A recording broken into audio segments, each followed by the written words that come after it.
नमस्कार। लव कुश पार्ट 18। यहाँ पे राही जी युद्ध स्थल का वर्णन कर रहे हैं और युद्ध स्थल की विविधता को कैसे उन्होंने दिखाया है वो सुनिएगा।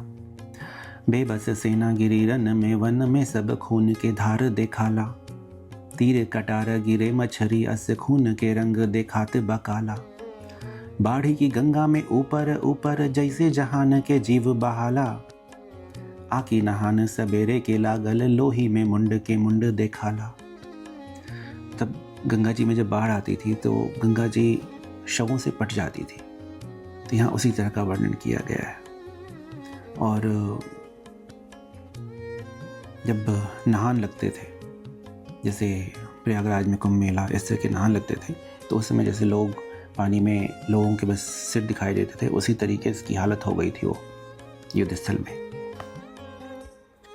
आगे कहते हैं, दिग्गज डोलत कांपे दिशा चढ़े तीर की ऊपर गंगा के वारी, फेड़ गिरे कहीं शैल गिरे वन में ढमिलात फिरे वन चारी, जोगी जति सब ध्यान में देखत कैसे कटी सब संकट भारी, आखी प्रलय पहरा नगी चाहिल तांडव नाच करे त्रिपुरारी।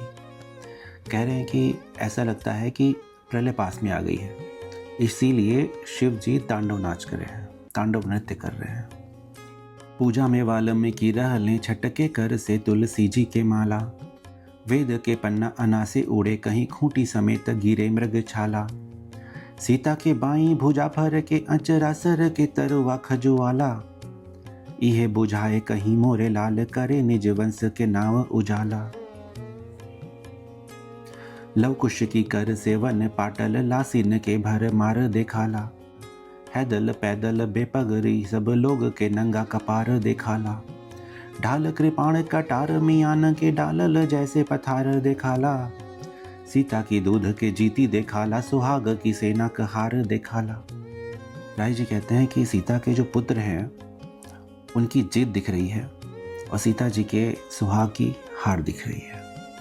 लखन के लघु बंधु गिरे मूर्छा तन में कहीं ताज गिराबा, सेना कहीं रथवान कहीं बागिरा से विहीन समाज गिराबा, त्याग तपस्या अपुण्य के आगे अयोध्या नरेश के साज गिराबा, सूरज वंश की अंश की बाही में सूरज वंश के राज गिराबा। तो जुड़े रहिए आगे के